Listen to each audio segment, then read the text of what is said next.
আসসালামু আলাইকুম। সিলেট স্টুডিও থেকে চ্যানেলে সিলেটের খবরে আপনাদের সকলকে আমন্ত্রণ জানাচ্ছি আমি প্রিয়াঙ্কা গুপ্তা। শুরুতেই জানিয়ে দিচ্ছি খবরের শিরোনামগুলো। সিলেটের বিভিন্ন স্থানে সন্ত্রাস ও জঙ্গিবাদ বিরোধী র্যালি ও সমাবেশ। বাংলাদেশে জঙ্গিদের স্থান হবে না বললেন বক্তারা। পরিচর্যার অভাব, অনাদরে ও অবহেলায় পড়ে আছে ঐতিহ্য ও সৌন্দর্যমণ্ডিত বিয়ানীবাজারের বহু পর্যটন ও ঐতিহাসিক স্থান।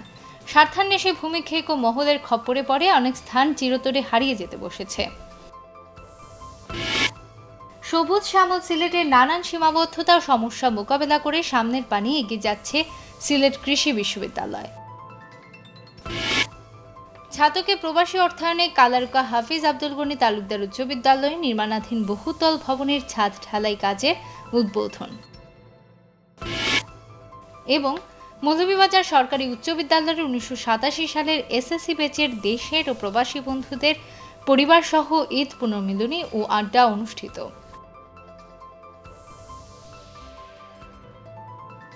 শুনছিলেন শিরোনাম, এবারে বিস্তারিত। সুনামগঞ্জে জেলা আওয়ামী লীগ ও 14 দলের যৌথ উদ্যোগে সন্ত্রাস ও জঙ্গিবাদ বিরোধী সমাবেশ হয়েছে। জেলা আওয়ামী লীগের সভাপতি মতিউর রহমানের সভাপতিত্বে সাধারণ সম্পাদক এনামুল কবির ইমনের পরিচালনায় পৌর শহরের আলফাত স্কয়ার এলাকায় এই সমাবেশ অনুষ্ঠিত হয়। সমাবেশে বক্তব্য দেন সুনামগঞ্জ ও মৌলভীবাজার জেলার সংরক্ষিত নারী আসনের সাংসদ শামসুন নাহার বেগম শাহানা, জেলা আওয়ামী লীগের সাবেক সহসভাপতি আফতাবউদ্দিন আহমদ, জেলা জাসদের সভাপতি আতম সালেহ, আওয়ামী লীগের নেতা নান্টু রায়, হায়দার চৌধুরী, সিরাজুর রহমান, কৃষক লীগের কেন্দ্রীয় কমিটির মানব সম্পদ বিষয়ক সম্পাদক শামিমা শাহরিয়ার, জেলা যুবলীগের আহ্বায়ক খায়রুল হুদা চপল, জেলা স্বেচ্ছাসেবক লীগের সভাপতি শুয়েব চৌধুরী, জেলা ছাত্রলীগের যুগ্ম সাধারণ সম্পাদক রাসেল আহমদ। সভায় বক্তারা বলেন, বাংলাদেশে জঙ্গিদের স্থান হবে না। বাংলাদেশ সম্প্রীতির দেশ, এখানে সকল ধর্ম ও সম্প্রদায়ের লোকের বাস। বর্তমান সরকার দেশের শান্তিপ্রিয় জনগণকে নিয়ে জঙ্গিদের মোকাবেলা করবে। সুনামগঞ্জ শহরে মঙ্গলবার সন্ত্রাস ও জঙ্গিবাদ বিরোধী র্যালি ও সমাবেশ করেছে জেলা বিএনপি। সকাল 11টায় শহরের পৌর বিপণী থেকে নেতাকর্মীরা র্যালি বের করেন। র্যালিটি শহরের কালীবাড়ি পয়েন্ট এলাকায় গেলে পুলিশ তাতে বাধা দেয়। পুলিশে বাধার কারণে সেখানেই সংক্ষিপ্ত সমাবেশ করেন নেতাকর্মীরা। যুবদল নেতা সোহেল আহমদের পরিচালনায় সমাবেশে বক্তব্য দেন জেলা বিএনপির আহ্বায়ক নাসির উদ্দিন চৌধুরী ও দক্ষিণ সুনামগঞ্জ উপজেলা বিএনপির সভাপতি ফারুক আহমদ। বক্তব্যে বিএনপির নেতারা বলেন, সরকার দমন পীড়নের রাজনীতি করছে। বিএনপির নেতাকর্মীদের শান্তিপূর্ণ কর্মসূচি পালন করতে দিচ্ছে না। মানুষ নিরাপত্তাহীনতায় ভুগছে। এই অবস্থা থেকে মানুষ মুক্তি চায়। গুলশানে সন্ত্রাসী হামলায় নিহতদের স্মরণে শোক র্যালি করেছে হবিগঞ্জ জেলা বিএনপি। মঙ্গলবার দুপুরে স্থানীয় আরডি হল প্রাঙ্গণ থেকে র্যালিটি বের হয়ে শহরের প্রধান প্রধান সড়ক প্রদক্ষিণ করেন। র্যালিতে জেলা বিএনপির সাংগঠনিক সম্পাদক অ্যাডভোকেট এনামুল হক সেলিমের নেতৃত্বে অংশগ্রহণকারী নেতাকর্মীরা সন্ত্রাসের বিরুদ্ধে বিভিন্ন স্লোগান দেন। পরে আরডি হলে আবারও র্যালিটি এসে মিলিত হলে সেখানে সংক্ষিপ্ত পথসভা অনুষ্ঠিত হয়। পথসভায় অ্যাডভোকেট এনামুল হক সেলিম ছাড়াও অন্যান্যের মধ্যে বক্তব্য রাখেন জেলা ছাত্র দলের সিনিয়র যুগ্ম আহ্বায়ক আমিনুল ইসলাম বাবুল, পৌর কাউন্সিলর আবুল হাশিম, ব্যবসায়ী কল্যাণ সমিতির সভাপতি সৈয়দ তোফায়েল ইসলাম কামাল ও যুবদল নেতা শামসুল ইসলাম মতিন। বক্তাগণ জাতীয় স্বার্থে বেগম খালেদা জিয়ার আহ্বানে সাড়া দিয়ে জঙ্গিবাদ রোধে ঐক্যবদ্ধভাবে কাজ করার জন্য সরকারের প্রতি আহ্বান জানান। ঐতিহ্য সৌন্দর্যমণ্ডিত সিলেট অঞ্চলের মধ্যে বিয়ানীবাজার হচ্ছে অন্যতম প্রাকৃতিক সৌন্দর্যে ভরপুর একটি উপজেলা। কিন্তু এখানে কোনো পর্যটন শিল্প গড়ে না ওঠায় স্থানীয় লোকজন যেমন বিনোদন থেকে বঞ্চিত, তেমনি দেশের অন্যান্য এলাকা থেকে বেড়াতে আসা পর্যটকদের পক্ষেও এসব দর্শনীয় স্থানসমূহের সৌন্দর্য উপভোগ করা সম্ভব হচ্ছে না। এখানে বহু ঐতিহাসিক স্থান ও স্থাপত্য থাকা সত্ত্বেও পরিচর্যার অভাবে এগুলো অনাদরে ও অবহেলায় বিলীন হতে চলেছে। অনেক স্থান স্বার্থান্বেষী ভূমিক্ষেপ ও মহলের খপ্পরে পড়ে চিরতরে হারিয়ে যেতে বসেছে। বিয়ানীবাজারের টুরিস্ট স্পটগুলো ঘুরে রিপোর্ট করছেন এম হাসানুল হক উজ্জ্বল, ক্যামেরায় ছিলেন এটিএম তোরাব। আঁকাবাঁকা পথ, পাহাড়, টিলা, নদী ও হাওর বেষ্টিত প্রাকৃতিক সম্পদে ভরপুর এক জনপদের নাম বিয়ানীবাজার। এই উপজেলার অধিকাংশ লোকের বসবাস লন্ডনে। তাদের প্রেরিত রেমিটেন্স প্রবাহ এই অঞ্চলের মানুষের চালচলনই বিয়ানীবাজারকে পরিচিত করে তুলেছে দ্বিতীয় লন্ডন হিসেবে।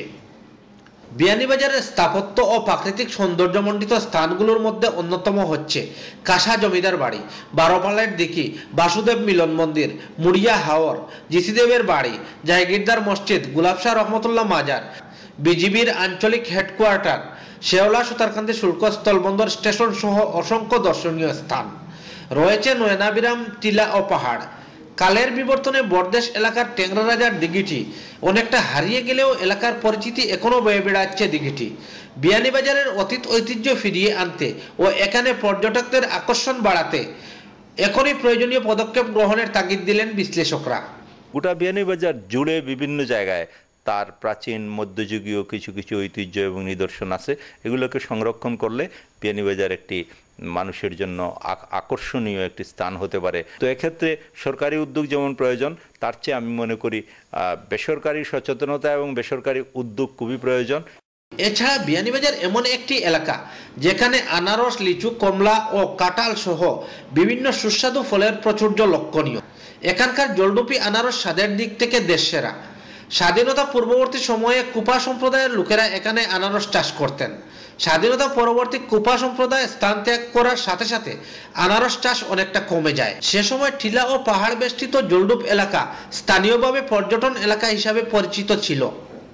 কালের বিবর্তনে তা হারিয়ে যেতে বসেছে। স্থানীয়রা বলছেন সঠিকভাবে পরিচর্যা করলে এখনো জলডুপ এলাকার অতীত ঐতিহ্য ফিরিয়ে আনা সম্ভব।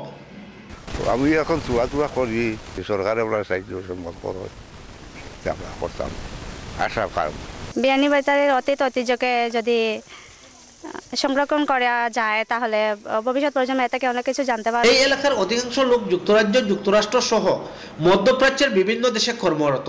প্রবাসীদের প্রেরিত রেমিটেন্স এখানে আসে উল্লেখযোগ্য হারে।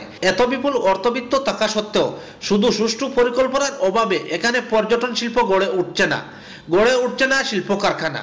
প্রবাসীরা যদি একটু এগিয়ে আসে সেক্ষেত্রে অবশ্যই এই স্পটগুলো একটু মানসম্মত পর্যায়ে আসবে এবং দেশ বিদেশের অনেক পর্যটকরা এখানে আসবে। দর্শনীয় ও ঐতিহাসিক স্থানগুলোতে পরিকল্পিতভাবে টুরিস্ট স্পট হিসেবে গড়ে তুলতে সরকারকে এগিয়ে আসতে হবে। পাশাপাশি প্রবাসীদেরও থাকতে হবে প্রয়োজনীয় সহযোগিতা। এরকম অসংখ্য ঐতিহাসিক স্থাপত্যের নিদর্শন বিয়ানীবাজারের প্রত্যন্ত অঞ্চলগুলোতে রয়েছে। এগুলো যথাযথভাবে সংরক্ষণ করে প্রয়োজনীয় পদক্ষেপ গ্রহণ করলে এখানকার প্রতি দেশি বিদেশি পর্যটকদের আকর্ষণ বাড়বে। পাশাপাশি নতুন প্রজন্মরাও এখানকার ইতিহাস জানতে পারবেন। এম হাসানুল হক উজ্জ্বল, চ্যানেল এস নিউজ, বিয়ানীবাজার। মৌলভীবাজারের কুলাউড়া উপজেলার ছকাপন রেল স্টেশনকে আধুনিকায়ন ও ডেমো ট্রেন থামানোর দাবিতে মানববন্ধন করেছে এলাকাবাসী।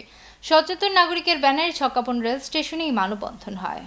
এতে এলাকার বিভিন্ন বয়সের কয়েক শত মানুষ অংশগ্রহণ করেন। ঘণ্টাব্যাপী মানববন্ধন চলার সময় বক্তব্য রাখেন মাহবুব হাসান জসিম, আলী হায়দার সোহেল, সৈয়দ আব্দুল হামিদ মাহফুজ, আকমল হোসেন আতিক। এ সময় বক্তারা বলেন, হাওড়পাড়ের মানুষদের যাতায়াতের সুবিধা, 3টি ইউনিয়নের শত শত ছাত্রছাত্রী কোলাউড়া ও সিলেটের বিভিন্ন শিক্ষা প্রতিষ্ঠানে যাতায়াত, ব্যবসায়ীদের মালামাল বহনের সুবিধার্থে স্টেশনটিকে আধুনিকায়ন এবং বিদ্যুৎ সংযোগ প্রয়োজন। এছাড়া ডেমো ট্রেন থামানোর দাবি করেন মানববন্ধনকারীরা। বিয়ানীবাজার ক্যান্সার ও জেনারেল হাসপাতাল আরেকটি মহতি উদ্যোগ গ্রহণ করেছে। এবার তারা বিদ্যালয়ের শিশুদের ব্লাড গ্রুপিং কার্যক্রম শুরু করেছে। স্কুল পড়ুয়া শিক্ষার্থীরা যাতে তাদের নিজের রক্তের গ্রুপ জানতে পারেন এবং বিশেষ মুহূর্তে এটিকে কাজে লাগাতে পারেন, সেজন্যই মূলত এই উদ্যোগ জানালেন ক্যান্সার ও জেনারেল হাসপাতাল কর্তৃপক্ষ। হাসপাতাল কর্তৃপক্ষ জানিয়েছেন, ইদানিং দেশে সড়ক দুর্ঘটনা আশঙ্কাজনক হারে বৃদ্ধি পেয়েছে। যে কেউ দুর্ঘটনায় আহত হলে প্রথমে তার রক্তের প্রয়োজন হয়, আর রক্তের গ্রুপ না জানলে ওই রোগীকে অনেকটা মৃত্যুর মুখোমুখি হতে হয়। এসব থেকে বাঁচানোই হাসপাতালের ক্যাম্পেইনের লক্ষ্য। বুধবার সকালে বিয়ানীবাজার ক্যান্সার অ্যান্ড জেনারেল হাসপাতালে আমেরিকা প্রবাসী এমদাদুল হক সোহেলের অর্থায়নে এবং বিয়ানীবাজার ক্যান্সার অ্যান্ড জেনারেল হাসপাতালের ব্যবস্থাপনায় স্কুল পড়ুয়া শিক্ষার্থীদের বিনামূল্যে ব্লাড গ্রুপ নির্ণয় এবং স্বাস্থ্য চেক আপ ক্যাম্প সম্পন্ন হয়েছে।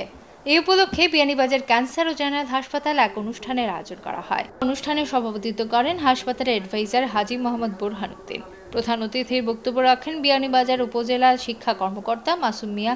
বিশেষ অতিথির বক্তব্য রাখেন আমেরিকান প্রবাসী এমদাদুল হক সোহেল। বিয়ানীবাজার উপজেলা সহকারী শিক্ষা কর্মকর্তা মোহাম্মদ আশরাফুল আলম, শ্রীধরা সরকারি প্রাথমিক বিদ্যালয় পরিচালনা কমিটির সভাপতি আতাউর রহমান চুনু, শিক্ষানুরাগী নুরুল ইসলাম, শ্রীধরা সরকারি প্রাথমিক বিদ্যালয়ের প্রধান শিক্ষক বিমল পাল, বিয়ানীবাজার ক্যান্সার জেনারেল হাসপাতালের সুপারিনটেন্ডেন্ট ডাক্তার সজিবুর রহমান সহ আরও অনেকে। অনুষ্ঠান পরিচালনা করেন হাসপাতালের manager Shahidur Rahman. Inshallah, in the future, more people will come forward, more donors will come forward from United States sector, and we can together help Bianibajar Cancer and General Hospital. খবরের এই পর্যায়ে নিচ্ছে ছোট্ট একটি বিরতি, ফিরে এসে অন্যান্য খবরের সঙ্গে আরও যা থাকছে। সবুজ শ্যামল সিলেটের নানান সীমাবদ্ধতা ও সমস্যা মোকাবেলা করে সামনের পানে এগিয়ে যাচ্ছে সিলেট কৃষি বিশ্ববিদ্যালয়। ছাতকে প্রবাসী অর্থায়নে কালারুকা হাফিজ আব্দুল গনি তালুকদার উচ্চ বিদ্যালয়ে নির্মাণাধীন বহুতল ভবনের ছাদ ঢালাই কাজের উদ্বোধন এবং মৌলভীবাজার সরকারি উচ্চ বিদ্যালয়ের 1987 সালের এসএসসি ব্যাচের দেশের ও প্রবাসী বন্ধুদের পরিবার সহ ঈদ পুনর্মিলনী ও আড্ডা অনুষ্ঠিত।